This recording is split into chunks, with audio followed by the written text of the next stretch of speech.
Next on Unsolved Mysteries, a man faces execution for a murderous rampage that left 4 people dead. But he claims that he was wrongly convicted. At the Comedy Store in Hollywood, the price of admission can get you laughs from the performers and chills from the ghosts. Meet a mother and daughter fortune-telling team. They have stolen more than $100,000 from unsuspecting victims. During World War II, a kind-hearted GI brings joy to a destitute family. And now, they'd like to say thank you. These are stories with intriguing secrets and surprising revelations. I'm Dennis Farina, and this is Unsolved Mysteries.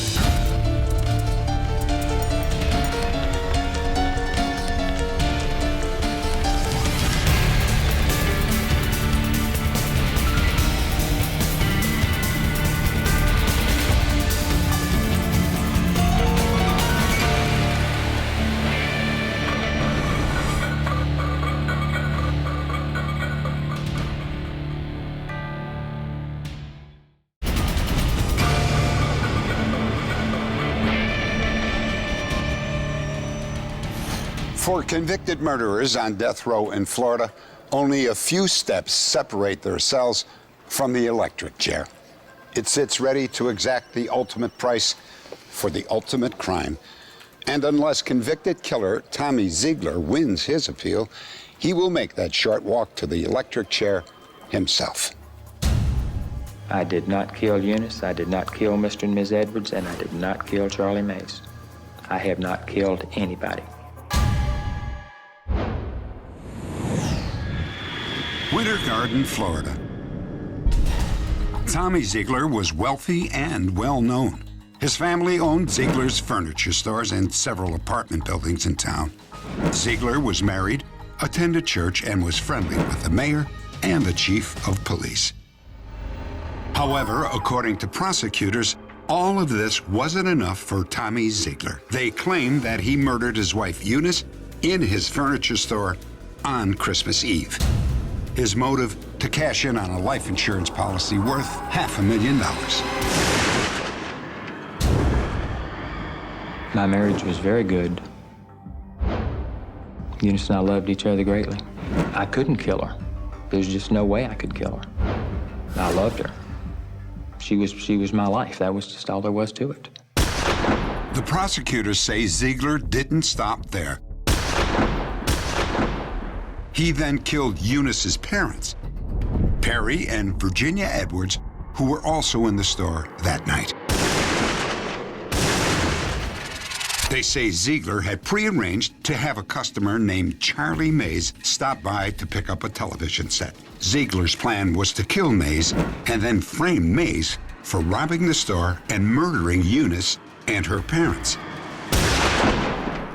Mays would later be found dead, with store receipts and cash stuffed in his pockets. Supposedly, Zeigler ended the bloodbath by shooting himself in the side, making sure that he also looked like a victim. Zeigler was still in the hospital when he was charged with all 4 killings. Soon after, he was convicted and condemned to death. I think that Tommy Zeigler will ultimately die for killing those 4 people, and I believe he is the right man to die for it, and I believe that he will deserve it. Tommy Zeigler disagrees. He tells a different story. He says that he planned to meet Eunice and her parents at the store that night, and he claims that he didn't know that they were already dead when he opened the door and found the lights not working. I walked from there into the main showroom, through the door, and I was hit in the back of the head. As I was getting up, there were 2 blurs coming at me. One was a shorter, stocky man, one was a big, burly man. I was just being bounced around, glass was breaking, things were being knocked over and knocked down. I was thrown back into the hallway. Zeigler kept a lot of money at the store and always carried a handgun for protection. He believes that he may have wounded one of the assailants. And then he himself was shot in the side. Before filming this segment, we insisted that Tommy Zeigler take a lie detector test with one of the country's most respected polygraph experts. After talking to Tommy Zeigler for the period of time that I did and assessing all of the other information that I had, it was my professional opinion that Tommy Zeigler was telling the truth. Even though the lie detector suggests that Zeigler is innocent, prosecutors believe that a number of clues suggest that he is, in fact, the killer. Is anyone here? First, there's the position of Eunice's body.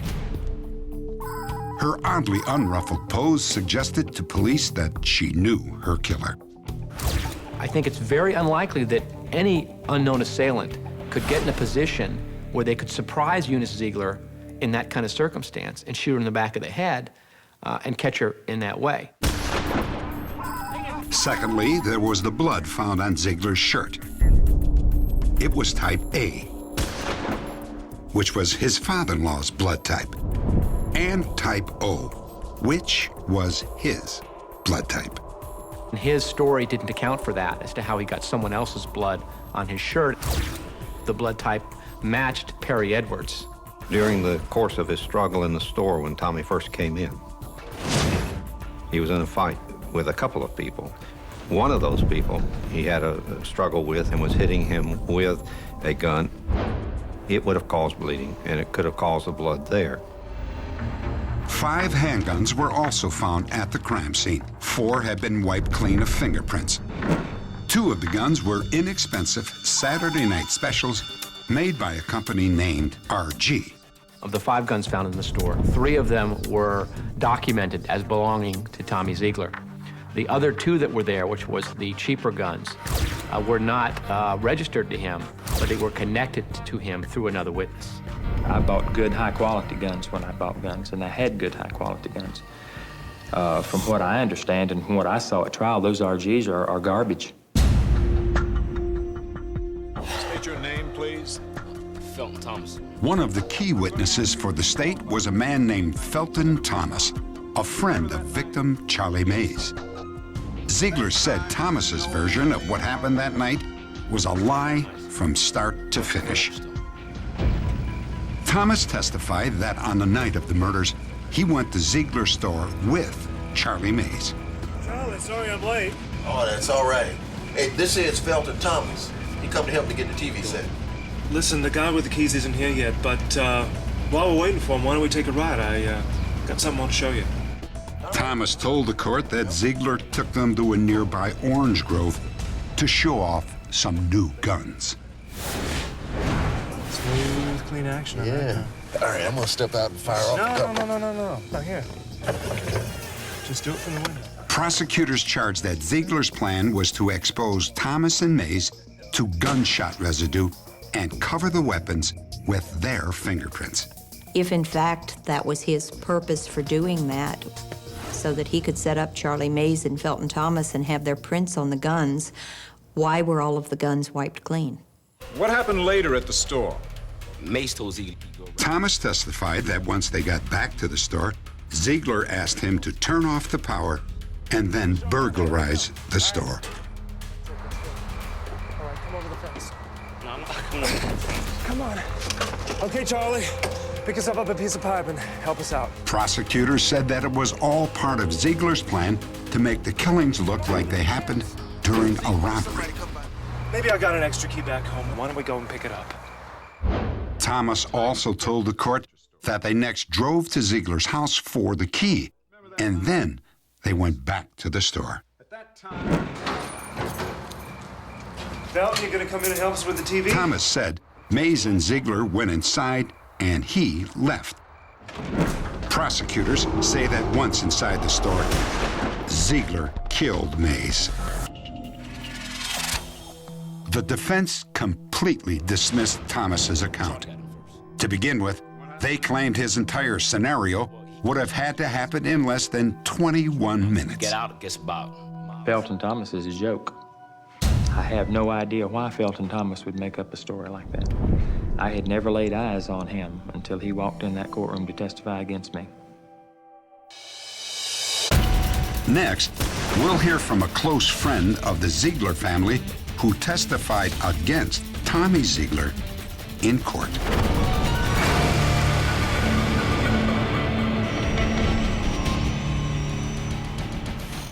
Tommy Ziegler stood accused of killing his wife, her parents, and another man in his family's furniture store on Christmas Eve.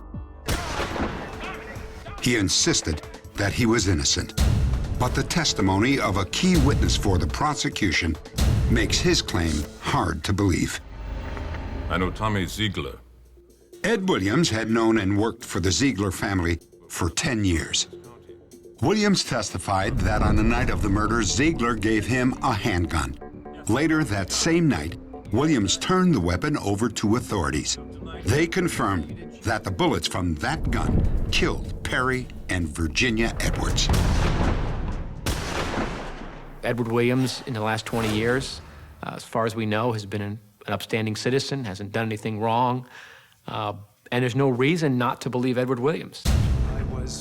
However, Ziegler testified that the gun was stolen from his truck 2 weeks before the murders and that Ed Williams had easy access to his car. Another witness also tied Williams to the gun that killed Eunice Ziegler. He testified that he bought the two guns, Saturday Night Specials, for Ziegler, but gave them to Ed Williams, not Tommy Ziegler. Edward Williams is, in fact, the one that purchased the two Saturday Night Specials that did the killing. And the only person that was found with a murder weapon on him was Edward Williams.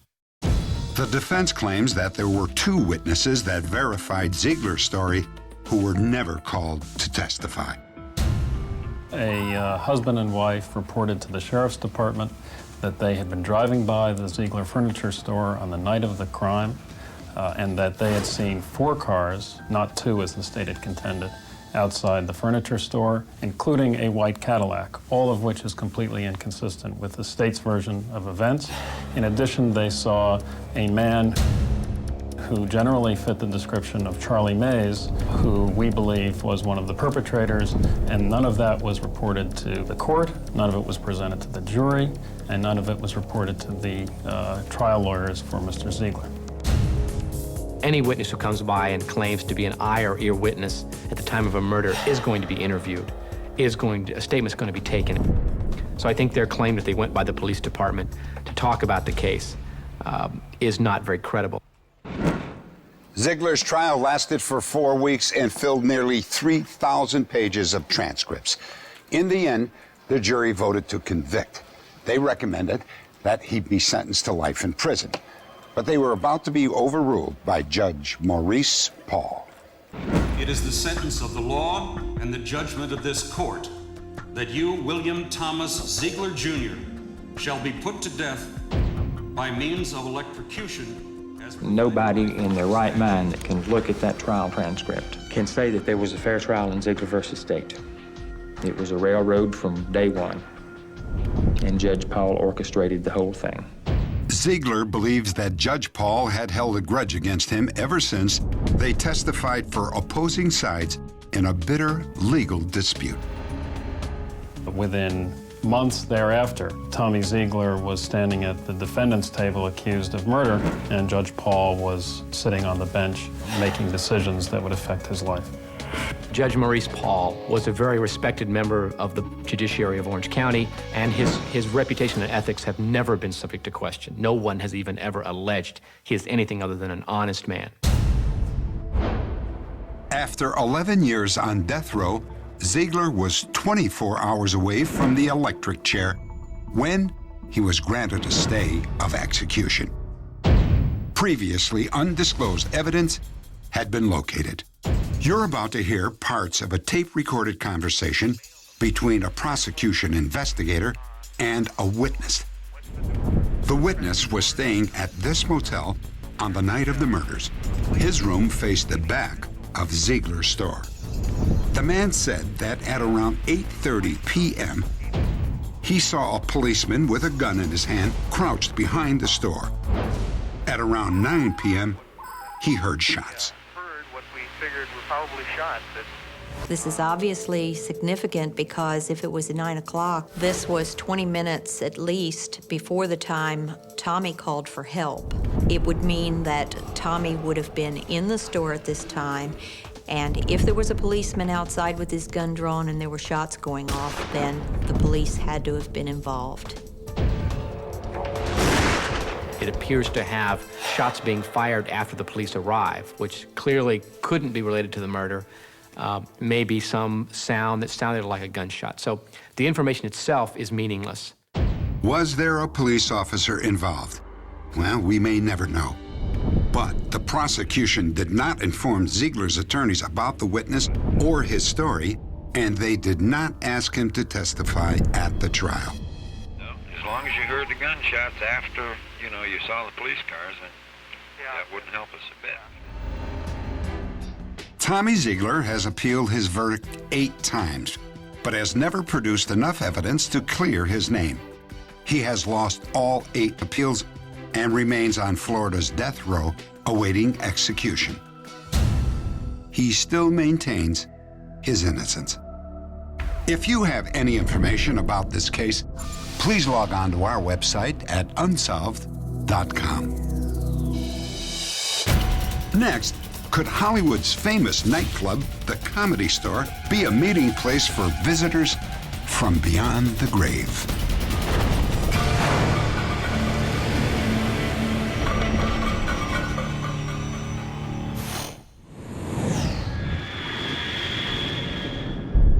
For years, the Comedy Store on Hollywood's Sunset Strip has played host to legendary comedians like Jim Carrey, Robin Williams, and Arsenio Hall. Is this it right here? No, that's Don King. Okay, where's the one I'm at? I'm supposed to fight. Each got their big break on this stage, but some say that the best part of the show takes place when the crowd goes home and there's hardly a living soul around. Many employees, past and present, say that the Comedy Store's halls are haunted. Author Lori Jacobson, who once worked here as a waitress, has collected these stories for a book that she was writing. This place is haunted from the basement to the rafters.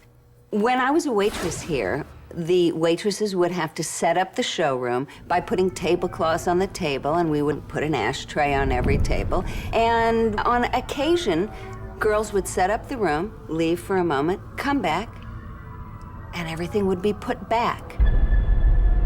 And we all knew exactly what we were dealing with here. Dave! That what was happening in those rooms, being set and unset, was being done by ghosts. When he was just starting out, Joey Gaynor worked as a doorman at the club. Most nights, he was the last one to leave the building, or so he thought. One night, I was going to shut the lights in the building. Takes 5 seconds, tops. Walk back out, chairs, all these chairs are just piled in the middle of the aisle. I never heard anything. Nobody could have come in and done that in 5 seconds. Even if it had been 10 seconds. If you compile 8, 10 chairs in that amount of time, you should be in Vegas, because that's pretty amazing. Born and raised in Georgia, and I fought in Vietnam. That's like being punished for the same thing twice. Like Joey Gaynor, comedian Blake Clark says that he's been the target of the club's ghostly pranksters. He claims that one night a stool mysteriously glided across the stage. I was a person who did not believe in ghosts. Absolutely, unequivocally, undeniably did not believe in any sort of paranormal manifestation. Until I started working here. When Blake realized that he was the only one in the building, he knew that a supernatural force was responsible, and that made him a believer. I was always skeptical because we're talking about comedians telling stories. It didn't take Michael Becker very long to be convinced that the club was indeed haunted. Yeah, hi, it's Mike Becker. As I was standing there, I saw someone with a kind of a tweed 40s jacket just walk right into my office. Get that guy in my office. Can you hold it, please? Thanks. Who's that guy? What guy? The guy that just came in here. There was nobody there except the guy that was on the phone originally. Nobody came in here. Nobody. And to top it off, the guy that was on the phone didn't see anything. It was not a guy, but it was something that walked in my office. That something has been prowling the club for decades, or so they say. Long before the Comedy Store moved in, this place was home to the nightclub Ciro's, a hangout for movie stars like Tyrone Power, Betty Davis, and Lucille Ball. Ciro's was the most popular nightclub in Hollywood. And when a club is that popular, the mob is often involved. Mickey Cohen was the most notorious of the club's mob regulars. It's been said that more than a few unfortunate souls who made him mad ended up as ghosts. It kind of all fits together that something happened back in the 40s, perhaps, because it's never like a hippie-looking guy, or it's never somebody from the 80s or anything like that. The clothing is always 40s. Once you rule out all the prosaic, logical explanations, such as the hoax, the fraud, misinterpretation of natural events, seismic, transients, electrical transients, you're left with something that is totally inexplicable in terms of modern science. Modern science would have a hard time explaining what Blake Clark claimed he and a co-worker saw late at night. Do you see that? Yeah. You look back and I saw the gate, and it just started bending out into the hallway. And making that kind of noise. And as I was looking at it, I thought, this is certainly approaching the boundary of physical possibility that something can do that. Most of the ghosts at the Comedy Store are not dangerous at all. But there is something in the basement. And you'll have a hard time convincing people to go down there, at least alone. It was a challenge that Joey Gaynor and Blake Clark could not resist. Late one night, they visited the forbidden basement. What do you want? What do you want? It had no features at all. It just moved. And it started to snake upwards and down towards us. Spirit, demon, whatever was down there in that basement, I just don't like it. Rumor has it that no one has raced out of that basement faster than those two did that night. Some might say it would be foolish to take ghost stories at face value, especially those told by comedians. But if these accounts are true, it suggests that not everything that happens at the Comedy Store is a laughing matter. Coming up, a convincing pair of fortune tellers uses oils, curses, and lots of money to scam innocent people.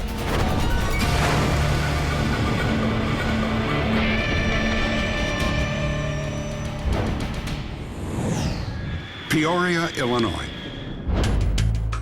A respected teacher, who we'll call Karen, was mentally and physically injured in a car accident. Her friends encouraged her to see Ann Coricelli, a fortune teller who supposedly had psychic powers. The last thought of my mind was to go see a psychic. But I thought, well, if it doesn't work, it doesn't work. It's $10 for a half an hour. What have I got to lose? I see that you've had family problems lately. Have you considered suicide before? She told me that I had had suicidal thoughts, and I hadn't ever told anyone. So I was convinced that she was psychic, and she had the answer to my problem. This is a curse that someone's put on you. And I looked at her like, you have got to be kidding. But she said it so believably. And she held my hand and she leaned forward and said, we can do something about this. I'll help you, and we can overcome this together. At the point she told me there was a curse on me, I think I would have been ready to believe anything. Ann told Karen that she had to follow a strict plan in order to remove the curse. I was taking ritual baths and scented oils. I was blessing the doors, the windows, the cars, people with holy water. But I couldn't let anyone know what was going on. Each time that I saw her, she gave me more things to do, which was great. I loved it. I felt like I was beginning to get control back of my life. Anne instructed Karen to come with her to a nearby bridge and to bring $4,000 wrapped in a white handkerchief. I brought the money. This money has taken all the evil from your body. She told me that we had to destroy the money because Satan was of the earth, and what better way to control him but with his own dirty money. So we took the bundle of money and threw it off the bridge. Is it gone? It's gone. It's gone. The money that was in the bundle had been wrapped in a handkerchief, and she had refolded it several times before it was ever thrown into the river. I never saw the actual $4,000. I had my eyes closed in prayer. Karen now believes that she was conned by Anne Coricelli, who often worked with her mother, Lena Marie Wilson, in bogus fortune-telling schemes. I look at myself and I say, how could I be so stupid? I'm a college-educated person. I'm a professional. I've seen enough news reports. I've lived in the world long enough to know what real crime is, and that people at any opportunity are very willing to steal your money. And I cannot believe that I was a victim of this crime. Another victim of the fortune-telling scam in Peoria was a 69-year-old woman we'll call Joan. After her second husband died, she was left with a sizable estate. I think at the time I was very vulnerable because I had lost my husband 2 years before. I was lonely. I was searching, maybe for answers in different places.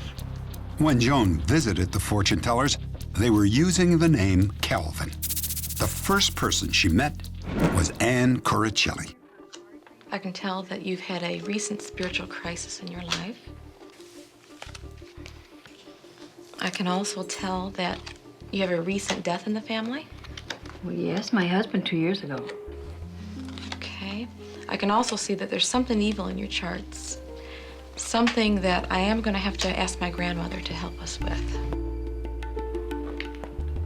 Anne left the room and brought in her partner and mother, Lena Marie, to help with the con. You need help?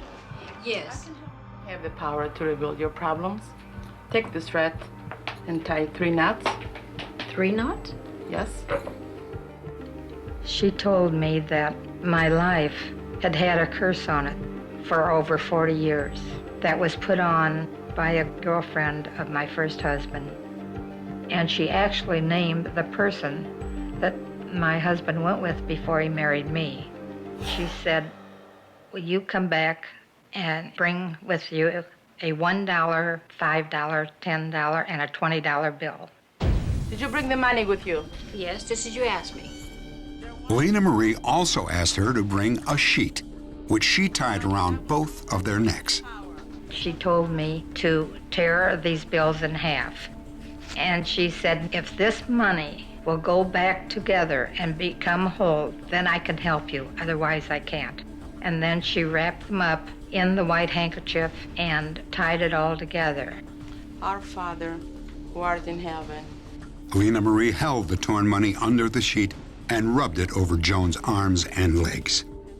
Do you believe I have the power? Yes, I do. When Lena Marie unwrapped the money, the bills appeared to be magically restored. They had even multiplied. And to Joan, this was a miracle. I can't believe it. She said, kneel down and thank God. And so I knelt down before the altar and kept saying over the Our Father. If you tell anybody, the curse will be back on you. Do you understand? Oh, yes, I understand. Do you believe? They always associate their special powers with God or religion or the church. And more importantly, with this particular type of trick, with making the money multiply, is to get in the victim's mind that money means nothing. The next step is to convince the victim that they are cursed. She said, we've got to get rid of this devil. It is in your life and it is all around you. And she said she had to have money because this would give her more power. And the more money I could give her, the more power she would have to help me. For the next year and a half, Joan gave Lena Marie more than $80,000 in cash and most of her jewelry. She even bought her a new Cadillac. Well, this money will help to take the evil out of your body. Money is evil. Marie had the type of personality that made you feel that she was helping you. And I believed in her. Finally, Lena Marie asked Joan to give her the last of her life savings, $40,000. We have to burn this evil. She said, now we have to burn this money because money is evil. She put it in a garbage can and then put lighter fluid on it and burned it. The money that the individual thinks is going into the fire does not actually go into the fire. Kneel down and pray. There might be a $1 bill or a $100 bill wrapped around play money. And this is what actually goes into the fire and is actually burnt. Real money never goes into the fire. Did you see this? The crime that they're committing is they're taking valuables from people by the means of deception. But the majority of the people would just as soon cut their losses and not come forward. They do not want to suffer the embarrassment of the community, of their peers, of their family. I gave her close to $150,000 in money, possessions, and jewelry. Based on the testimony of Karen, Joan, and 16 other victims, authorities arrested Lena Marie Wilson. Soon after, she jumped bail.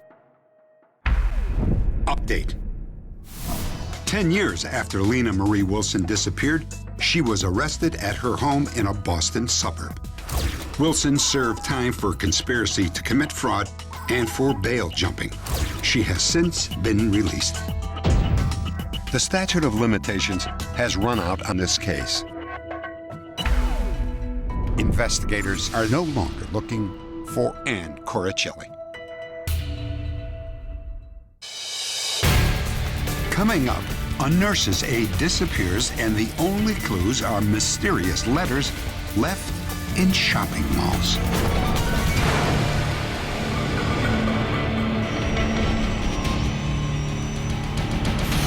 One September morning in the small town of St. Joseph, Missouri, a young woman named Mickey Jo West left for work. She was never seen again. I think I know what happened to Mickey. I think I know who did it. And I think I know why they did it. We have a suspect that we established the day after the disappearance. We've talked to him several times. We know where he lives now. We know where we can reach him. We just simply have no evidence against him at this point. At the time of her disappearance, Mickey Jo West was just 19 years old. She was a friendly girl who worked as a nurse's aide at a local hospital. She was funny when I had bad days. I was at my worst end. She'd come in and everything would be all right because she'd say something funny. Shortly before she disappeared, Mickey became involved in a friend's bitter marital dispute, perhaps too involved. She began to receive threats.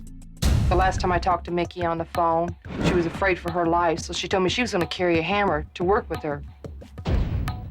That next morning, she got up and left her house and was on her way to the bus stop, and that was the last that anyone ever heard from her. At this point, the only case we have is a missing person. We have no crime, we have a missing person. We have no body to establish a murder case. We have evidence that there were threats made to Mickey, that she was followed by this person, that he had a motive to do this, that he could have done this, and we just need the body. For 7 years, no new evidence was found. And then, a delivery man at a Kansas City shopping mall found a letter. It was addressed to the St. Joseph Police. It read, quote, "I need your help.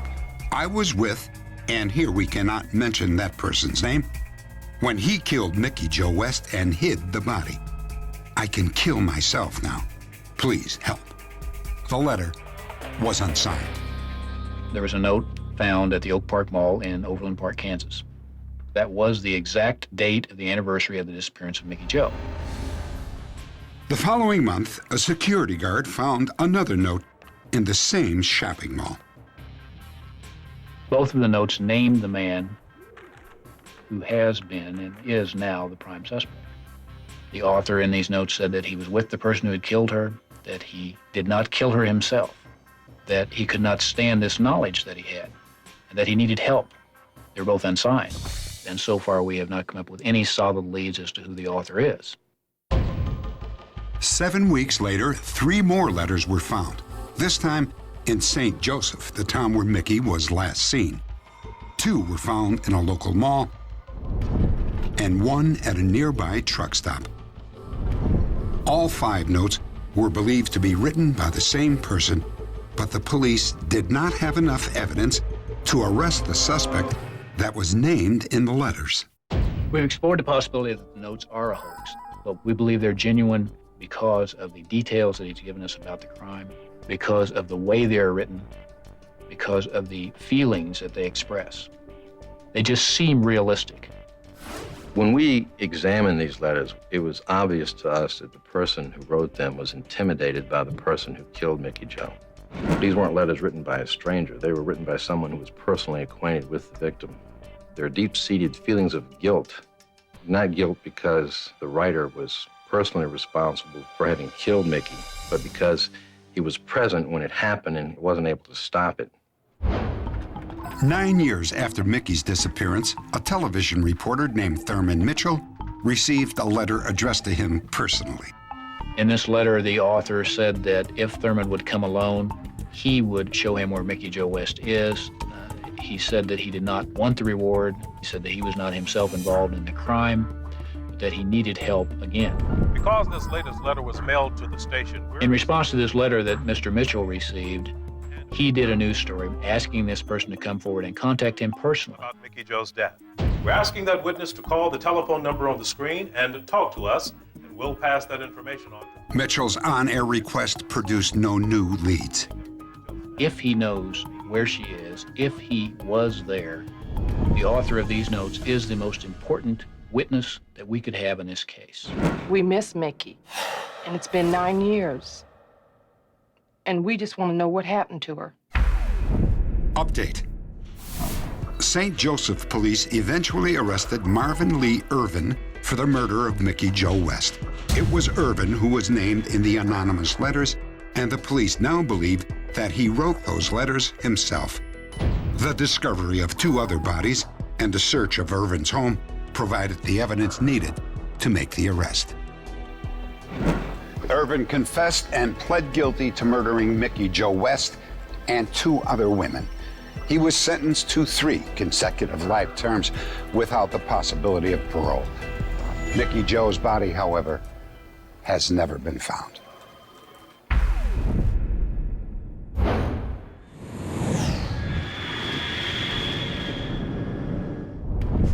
We recently told you a story that began over 60 years ago in war-torn Eastern Europe.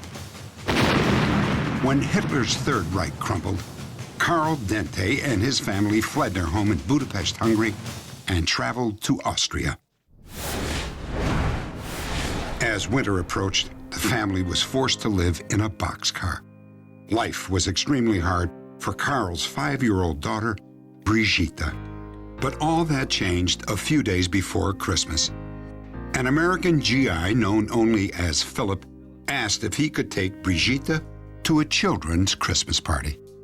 Yes, yes, yes, yes, Christmas, great. Yes. Even though more than 60 years have passed, Brigitte still remembers that night as if it were just yesterday. Philip made me feel very, very special. Instead of making me feel safe and happy, he made me feel like a big girl. Well, I felt like a princess. It's like someone opened a magic door.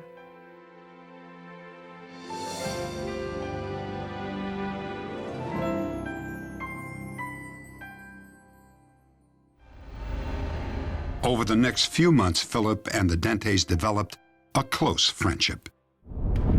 Then one day, Philip came to the camp with news. His unit was being sent back to the United States.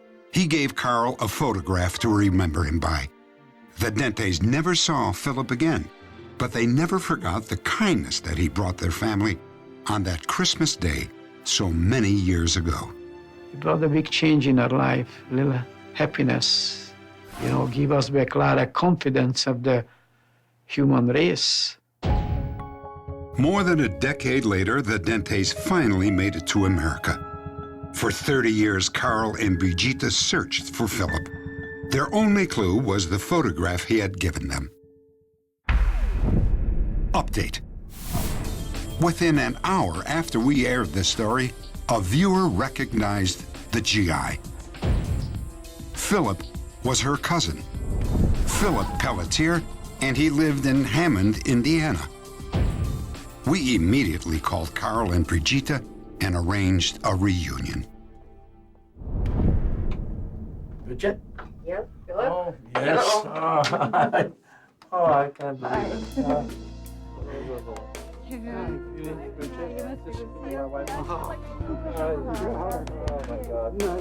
Well, it's really pretty hard to tell you just how I feel after so many years, and trying to recollect everything that we went through together, it's very hard. It's very exciting. It's almost unbelievable. The minute that I saw him, I could see the warmth and the happy look on his face, smiling, like we really never had lost touch in a way. Carl, Brigitte, and Philip spent the entire day looking through photographs that brought back memories of that special time they spent together so many years ago. We're gonna stay with touch. We're gonna try to visit each other as much as possible. We're gonna renew the friendship what we had before. It's a friendship forever.